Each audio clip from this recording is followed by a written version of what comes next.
और चलिए बात करेंगे छत्तीसगढ़ में क्या कुछ चल रहा है खास। जी हाँ, धान खरीदी इस वक्त की सबसे बड़ी राजनीति का विषय छत्तीसगढ़ में बना हुआ है। विधानसभा में भी विपक्ष द्वारा 1 नवंबर से धान खरीदी की जाने की मांग की गई है और वहीं 2 नवंबर को मंत्रिमंडल उपसमिति की बैठक धान खरीदी को लेकर की जाएगी। और इसके अलावा कृषि मंत्री रविंद्र चौबे ने जानकारी देते हुए कहा कि मुख्यमंत्री भूपेश बघेल ने किसानों से ये वादा किया है कि हम किसानों का धान खरीदेंगे और उन्हें 2500 रुपए प्रति क्विंटल देंगे। उन्होंने कहा कि धान खरीदी को लेकर छत्तीसगढ़ से लगातार केंद्र भेदभाव कर रही है।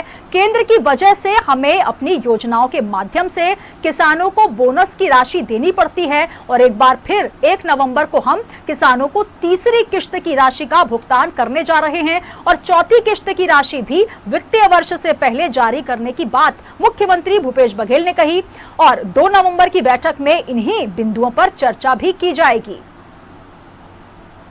छत्तीसगढ़ में धान खरीदी के बारे में लगातार छत्तीसगढ़ सरकार का प्रयास है और माननीय मुख्यमंत्री जी कमिटमेंट किए हुए हैं।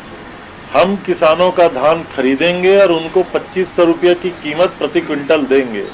इससे तो ना माननीय मुख्यमंत्री जी ने विधानसभा में उस दिन जब किसान बिल में चर्चा हुई तब भी उन्होंने अपनी बात को दोहराया है। लगातार केंद्र सरकार से, अब उसको विवाद तो नहीं कहें, लेकिन एक ऐसी अंतर्विरोध की स्थिति पैदा होती है कि केंद्र सरकार लगातार हमारे छत्तीसगढ़ के धान खरीदी को किन मामलों में प्रभावित करना चाहती है। उनका सोचना ये है कि छत्तीसगढ़ में किसानों को बोनस रुपया एक भी नहीं मिलना चाहिए और इस कारण से हम लोगों को अपनी योजनाओं को थोड़ा विस्तारित करना पड़ता है। पिछले साल के भी लगते छत्तीसगढ़ में तो धान खरीद पर असमंजस लगातार बरकरार है। सीएम भूपेश बघेल ने किसानों से वादा किया है कि धान खरीदी को लेकर 2 नवंबर को बैठक भी की जाएगी और उसमें तमाम महत्वपूर्ण निर्णय लिए जाएंगे। निधि प्रसाद हमारी संवाददाता रायपुर से जुड़ चुकी हैं। निधि, अगर बात की जाए धान खरीद को लेकर, एक लंबे समय से केंद्र और राज्य सरकारें जो है आपस में तकरार करती हुई नजर आ रही हैं। 2 दिवसीय विशेष सत्र भी जो था वो इसी पर आधारित था, कृषि प्रधान जो बिल है उसको लेकर, जहां केंद्र और राज्य कि आपस में खींचतान चल रही थी। अब जो असमंजस बरकरार है उसको लेकर क्या कुछ स्थिति छत्तीसगढ़ में बनती नजर आ रही है? जी बिल्कुल, अगर धान खरीदी की बात की जाए तो लगातार विपक्ष जो है वो मांग कर रही है कि 1 नवंबर से धान खरीदी की जाए और इसको लेकर के अगर बात की जाए तो 2 नवंबर से धान खरीदी पर निर्णय किया जाएगा कि धान खरीदी 1 नवंबर से करनी है या नहीं करनी है। 2 नवंबर को मंत्रिमंडल उप समिति की बैठक है जिसमें चर्चा की जाएगी। मुख्य तौर पर अगर बात करें तो कृषि मंत्री रविंद्र चौबे का कहना है कि लगातार केंद्र का छत्तीसगढ़ के साथ जो भेदभाव है उसकी वजह से अब तक के जो बोनस की राशि है वो हम किस्तों के माध्यम से दे रहे हैं। 1 नवंबर को तीसरी किस्त जो है वो हम उनके खातों में आंतरित करेंगे और केवल केंद्र की वजह से ही हमें ये बोनस की राशि लगातार किस्त के माध्यम से देनी पड़ती है और ये सारी चीजों को लेकर हम 2 नवंबर को एक विशेष बैठक करेंगे और इसमें निर्णय लिया जाएगा। इसके अलावा अगर धान खरीदी के बारे में उनसे जानकारी ली गई तो उनका यही कहना है कि बारदाने की हमें आवश्यकता है और अगर बारदाने हमें सही समय पर नहीं उपलब्ध होते हैं तो एक बार फिर धान खरीदी पर लेट हो सकती है और जिसका नुकसान केवल और केवल किसानों को होगा। 90 लाख मीट्रिक टन धान की खरीदी जो है वो छत्तीसगढ़ में होनी है और उन्होंने बताया कि अगर हमें सही समय पर बारदाने की आवश्यकता नहीं हो पाई, बारदाने हमें मुहैया नहीं कराए गए तो इसकी वजह से इसका असर सीधे किसानों पर पड़ेगा और हम धान खरीदी नहीं कर पाएंगे समय पर। तो इन सारे मुद्दों को लेकर 2 नवंबर को चर्चा होनी है और इसके साथ ही उन्होंने बताया कि इस चर्चा के बाद ही निर्णय लिया जाएगा कि क्या 1 नवंबर से धान खरीदी की जाएगी या नहीं। अगर बात की जाए विपक्ष की तो विपक्ष लगातार हमलावर हो रही थी सत्ता पक्ष पर। 1 नवंबर से विधानसभा में भी मांग की गई कि धान की खरीदी की जाए, जिस पर कृषि मंत्री रविंद्र चौबे का कहना है कि 15 साल के शासनकाल में डॉक्टर रमन सिंह ने किसानों के हित में कोई फैसला नहीं लिया, उन्हें बोनस की राशि नहीं मुहैया कराई, 2100 रुपए भी धान की खरीदी नहीं की गई, तो उन्हें किसी भी तरह से कोई नैतिक अधिकार नहीं है धान की खरीदी को लेकर सत्ता पक्ष को घेरने का। तो मुख्य तौर पर 2 नवंबर को धान खरीदी को लेकर चर्चा की जानी है और इस चर्चा में ही निर्णय लिया जाएगा कि 1 नवंबर से धान खरीदी की जाएगी या नहीं की जाएगी। बिल्कुल निधि, अगर बात की जाए 1 नवंबर विशेष दिन माना जाएगा क्योंकि राज्योत्सव भी है, छत्तीसगढ़ की जनता के लिए, किसानों के लिए, सरकार के लिए, सभी के लिए विशेष दिन है। विपक्ष लगातार मांग कर रहा है कि 1 नवंबर से धान खरीदी की जानी चाहिए। अब वहीं 2 नवंबर को सरकार के द्वारा मंत्रिमंडल उपसमिति की बैठक होने जा रही है, तो कुल मिलाकर ये कहा जा सकता है कि केंद्र और राज्य सरकार में खींचतान बरकरार है। जो दिन को लेकर बात हो रही है या मूल्य को लेकर बात हो रही है, कहीं भी एक सहमति बनती नजर नहीं आ रही है।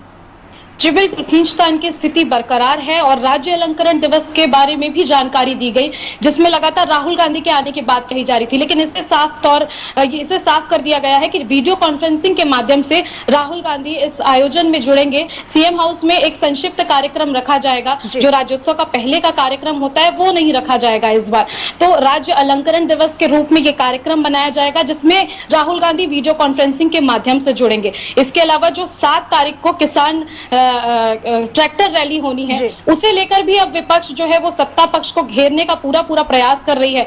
धान खरीदी को लेकर लगातार विपक्ष आरोप लगा रही है कि 1 नवंबर से खरीदी नहीं की जा रही है, जिस पर सत्ता पक्ष का लगातार यही कहना है कि अगर सही समय पे हमें बारदाने उपलब्ध कराए जाएंगे तब जाकर ही हम 1 नवंबर से धान खरीदी करेंगे। और रही बात इसके निर्णय की, तो जब तक मंत्रिमंडल उप समिति की चर्चा इसमें नहीं होती, किसी भी चीज पर निर्णय नहीं लिया जा सकता। 2 नवंबर को मंत्रिमंडल उप समिति की बैठक होनी है और इस बैठक में ही साफ हो पाएगा कि आखिरकार 1 नवंबर से धान खरीदी की जाएगी या नहीं की जाएगी। बिल्कुल, एक अंतिम सवाल, जिस प्रकार से राज्य सरकार बारदानों की कमी बता रही है, वहीं विपक्ष जो है या केंद्र की तरफ से कहा जा रहा है कि 1 नवंबर से धान खरीदी की जानी चाहिए, तो जब बारदाने की कमी है राज्य सरकार के पास, तो किस तरीके से धान खरीदी जाएगी? ये एक बड़ी जो है यहाँ पर असमंजस की स्थिति बनी हुई है। क्या केंद्र की तरफ से इसको लेकर कोई बयान जारी हुआ है क्या बारदानों को लेकर?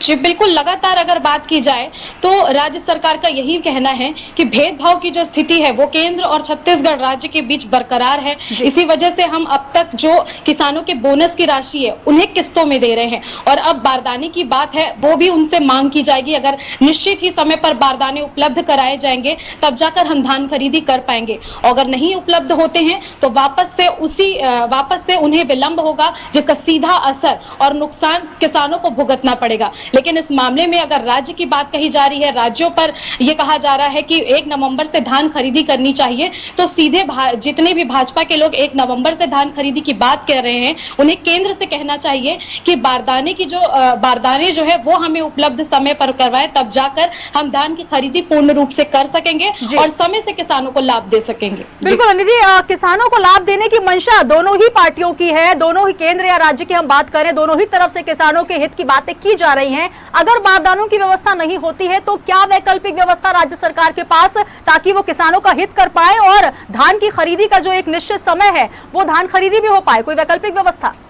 जी फिलहाल इन सारी व्यवस्थाओं को लेकर या फिर बातों को लेकर निर्णय किया जाना है। 2 नवंबर को इस बात पर पूरी तरह से चर्चा की जाएगी कि अगर बारदाने की जो सही समय पर हमें मुहैया नहीं करवा पाए तो उसे किस तरह से हमें रखना है या फिर उस पर किस तरह से निर्णय लेना है। ये तमाम तरह की चीजें कृषि मंत्री रविंद्र चौबे से पूछी गई और उनका एक ही जवाब था कि 2 नवंबर को, आगामी 2 नवंबर को हम बैठक करेंगे मंत्रिमंडल उप समिति की और इस बैठक के माध्यम से ही हम ये निर्णय करेंगे कि किस तरह से धान खरीदी करनी है और क्या उसकी तिथि होगी, क्योंकि लगातार भाजपा जो है वो 1 नवंबर से धान खरीदी करने पर विधानसभा में भी मांग कर रही थी और अभी भी लगातार पूर्व मुख्यमंत्री डॉक्टर रमन सिंह द्वारा भी कहा गया कि धान खरीदी 1 नवंबर से करनी चाहिए और कृषि कानून जो है उसमें संशोधन करने की बजाय 1 नवंबर से हर बार धान खरीदी करने का नया कानून लाना चाहिए, तब जाकर इन किसानों को फायदा होगा। तो इन सारी तमाम मुद्दों को लेकर अब लगातार सत्ता पक्ष और विपक्ष में खींचतान की जो स्थिति है वो बरकरार है। फिलहाल 2 नवंबर को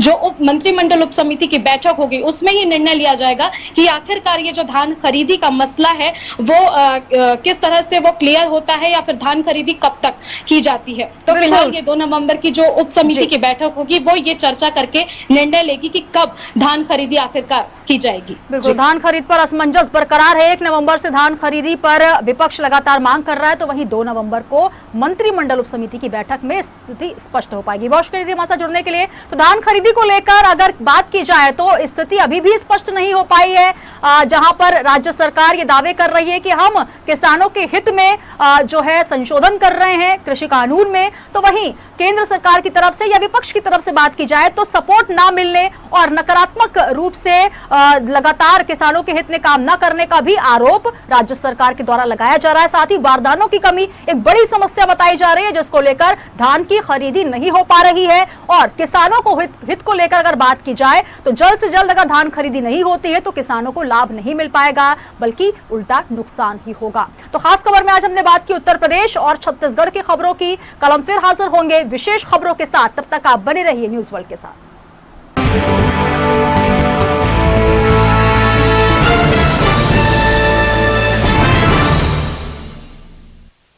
इस कार्यक्रम के प्रायोजक थे रूप मंत्र आयुर्वेदिक फेस क्रीम। ये कोई कॉस्मेटिक नहीं, आयुर्वेद